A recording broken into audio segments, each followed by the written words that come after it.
अंजलि सिंह और स्वागत है आपका हमारे चैनल नेक्स्ट 9 न्यूज़ पर। जी हाँ, तो आज हम बात करने वाले हैं करीना कपूर के सिजेरियन डिलीवरी के बारे में।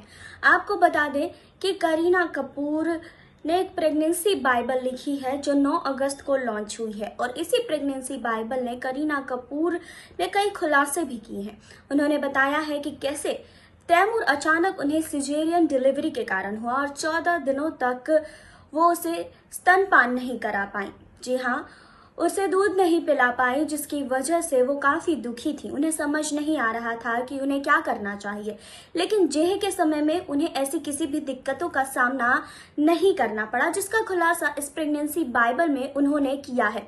जी हाँ, तो आपको बता दें कि करीना कपूर की ये प्रेगनेंसी बाइबल काफ़ी सुर्खियों में है, जिसमें उन्होंने अपने अनुभवों को शेयर किया है और इसके बारे में हम आगे और बात करेंगे, लेकिन यहाँ नहीं, आगे इस रिपोर्ट में। फिल्म इंडस्ट्री में अन्ना के नाम से जाने जाने वाले सुनील शेट्टी इंडस्ट्री के सबसे फिट एक्टर माने जाते हैं। उनकी फिटनेस को देख आज के युवा एक्टर भी उनसे प्रेरणा लेने में नहीं चूकते हैं।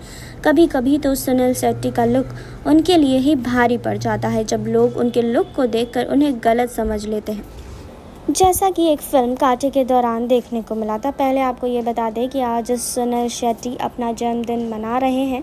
आज उनका जन्मदिन है और उनके जन्मदिन के मौके पर हम एक दिलचस्प कहानी आपके सामने लेकर आए हैं। साल 2002 में आई संजय गुप्ता की फिल्म कांटे में सुनील शेट्टी एक बाउंसर अन्ना का किरदार निभा रहे थे। इस फिल्म की शूटिंग के लिए जब वो पूरी टीम के साथ अमेरिका गए हुए थे, उस दौरान भी उनकी फ़िटनेस आज के एक्टर से काफ़ी हट कर थी और इस फिटनेस को बनाए रखने के लिए वो जहाँ भी जिम में रोज़ाना जाया करते थे। ऐसे ही सुनील जब अमेरिका की जिम, जो होटल से काफ़ी दूर थी, वहाँ पहुँचने के लिए सुबह 4 बजे ही वो अपने होटल से निकल जाते और जिम कर फिर फिल्म के सेट पर पहुँचते। लेकिन एक दिन सुनील शेट्टी जिम तो गए, लेकिन टाइम पर नहीं लौटे। जब उन्हें ढूंढने के लिए फिल्म सेट पर मौजूद टीम उन्हें जिम देखने पहुंची, तो पता चला कि पुलिस उन्हें गिरफ्तार करके अपने साथ ले गई है। इसके बाद भी सभी लोग सुनील शेट्टी को बचाने पुलिस स्टेशन पहुंचे। संजय गुप्ता और अमिताभ बच्चन ने पुलिस वालों को समझाया, जिसके बाद वे सुनील को पुलिस की गिरफ्त से छुड़ाने में कामयाब हो सके। इस फिल्म में सुनील शेट्टी के साथ संजय दत्त और अमिताभ बच्चन, कुमार गौरव अहम भूमिका में थे। इस हादसे के बाद सुनील अमेरिका जाने से बचने की कोशिश करते रहते हैं। जी हाँ, तो आपको बता दें कि जब सुनील शेट्टी को गिरफ्तार किया गया, उसके बाद अमिताभ बच्चन ने हाथ जोड़कर माफ़ी मांगी और बताया कि ये कोई आतंकवादी नहीं है जिन्हें आपने गिरफ्तार किया है, इन्हें छोड़ दीजिए, जिसकी वजह से ही सुनील शेट्टी को गिरफ्तारी से बचाव मिल सका। वहीं सुनील शेट्टी को पुलिस वालों को बहुत समझाना और सबूत दिखाना पड़ा कि वो आतंकवादी नहीं है, बल्कि एक बॉलीवुड एक्टर हैं। जिस लुक में दिखाई दे रहे हैं, ये उनके फिल्म का गेटअप है। बता दें कि फिल्म में सुनील शेट्टी ने मार्क नाम के एक बाउंसर का किरदार निभाया था और इसी फिल्म में सुनील शेट्टी का नाम अन्ना पड़ा था। फिल्म की शूटिंग के दौरान संजय दत्त अपनी खुशमिजाजी और मुंहफट होने के लिए जाने जाते थे। फिल्म कांटे के सेट पर भी वैसे ही मस्ती करते थे। संजू बाबा ने ही उन्हें अन्ना यानी कि बड़ा भाई बुलाना शुरू कर दिया था। इसके बाद अमिताभ बच्चन भी उन्हें फॉलो करने लगे और सुनील शेट्टी को अन्ना बुलाने लगे। धीरे धीरे सेट पर सभी लोग उन्हें इसी नाम से बुलाने लगे और अब हर उम्र के और हर वर्ग के लोग उन्हें अन्ना ही बुलाते हैं। जिस तरह सुनील शेट्टी को अन्ना बुलाया जाता है, वैसे ही कई फिल्म सितारे हैं जिन्हें ऐसे ही किसी नाम से संबोधित किया जाता है।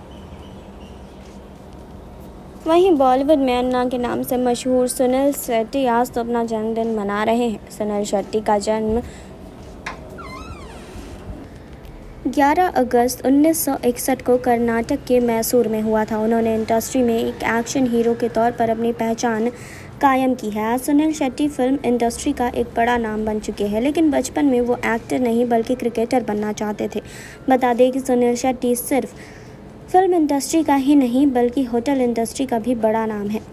जी हाँ, तो आपको बता दें कि सुनील शेट्टी ने 1992 फिल्म बलवान से अपने करियर की शुरुआत की, लेकिन 1994 में आई मोहरा ने उन्हें खास पहचान दिलाई। इसमें उनके साथ अक्षय कुमार और रवीना टंडन अहम भूमिका में थे।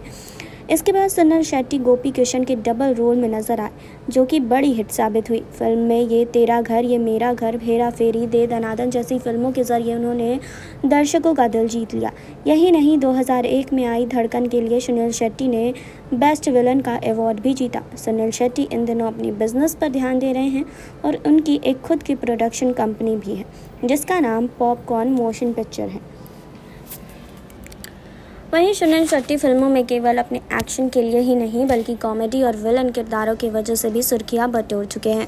फिल्म हेरा फेरी और फिर हेरा फेरी में उनके श्याम के किरदार को कभी नहीं भूला जा सकता। तो वहीं धड़कन में सुनील शेट्टी ने ग्रे शेड किरदार में भी काफ़ी लाजवाब उनका रहा था। वो संजय दत्त की फिल्म रुद्राक्ष और शाहरुख खान की फिल्म मैं हूं ना में भी विलन बन चुके हैं। हिंदी के अलावा सुनील शेट्टी साउथ फिल्मों में भी कई फिल्मों में अपना करियर में दम दिखा चुके हैं। वहीं आपको बता दें कि वो अपने पूरे करियर में 100 से ज़्यादा फिल्मों में काम कर चुके हैं। सुनील शेट्टी क्रिकेटर बनना चाहते थे, यह बात उन्होंने अपने इंटरव्यू में बोली थी। बतौर सुनील शेट्टी उन्होंने कहा था कि मुझे एक्टिंग का बिल्कुल शौक नहीं था, मुझ पर तो देश के लिए खेलने और क्रिकेटर बनने का धुन सवार था। एक खिलाड़ी का शरीर लचीला होता है, मैंने भी अपनी बॉडी को लचीला बनाने के लिए मार्शल आर्ट्स सीखा, लेकिन मार्शल आर्ट्स काम आया एक्शन हीरो बनने में। मुझे साजिद नाडियावाल और माँ पैच और राजू मवानी की फिल्म में बतौर एक्शन हीरो ही पहला ब्रेक मिला। सुनील शेट्टी ने बतौर निर्माता के तौर पर किस्मत आजमाई। उन्होंने खेल, रक्त और भागम भाग बनाई, लेकिन निर्माता के तौर पर उनका जादू नहीं चल पाया। सुनील शेट्टी फिल्मों के साथ साथ अपने बिजनेस के लिए भी जाने जाते हैं। उनके कई रेस्टोरेंट, क्लब हैं और वो कहा जाता है कि वो एडवेंचर पार्क के भी को-ओनर हैं।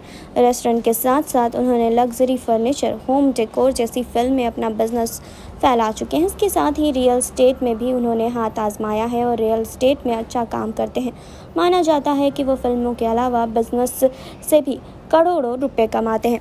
जी हाँ, तो सुनील शेट्टी सिर्फ फिल्मों में ही नहीं बल्कि अपने अलग बिजनेस से भी काफ़ी पैसे कमा चुके हैं और अब भी कमाते हुए आ रहे हैं। जी हाँ, तो आज सुनील शेट्टी का जन्मदिन है और आज इस मौके पर हमने आपको उनकी ज़िंदगी से जुड़े कई किस्से बताए। तो आपने देखी अभी ये रिपोर्ट। आपने जाना करीना कपूर के प्रेगनेंसी बाइबल के बारे में। आपने जाना कि उन्होंने अपने प्रेगनेंसी बाइबल में क्या कुछ लिखा है। जी हाँ, इस बाइबल में उन्होंने खुलासा किया है कि कैसे आखिरी वक्त में जब वो प्रेग्नेंट थी और उन्हें सिजेरियन डिलीवरी करना पड़ा, जिसके बाद तैमूर के समय में उन्हें काफ़ी दिक्कतों का सामना भी करना पड़ा था। वो अपने बेटे तैमूर को ब्रेस्ट फीडिंग नहीं करवा पा रही थी। जी हाँ, आपको बता दें कि इन बातों का जिक्र खुद करीना कपूर ने अपनी प्रेगनेंसी बाइबल में किया है और अपने छोटे बेटे जय के नाम का भी खुलासा किया है। उनके छोटे बेटे जय का नाम जहांगीर अली खान है, जिसके बारे में जानकर काफी सारी बातें हो रही है और लोग तरह तरह के कमेंट भी करते हुए दिखाई दे रहे हैं। फिलहाल इस रिपोर्ट को लेकर आपकी क्या राय है, कमेंट बॉक्स में हमें बताइए। फिलहाल जुड़े रहिए हमारे साथ, लाइक कीजिए, सब्सक्राइब कीजिए और बेल आइकन दबाना बिल्कुल ना भूलें।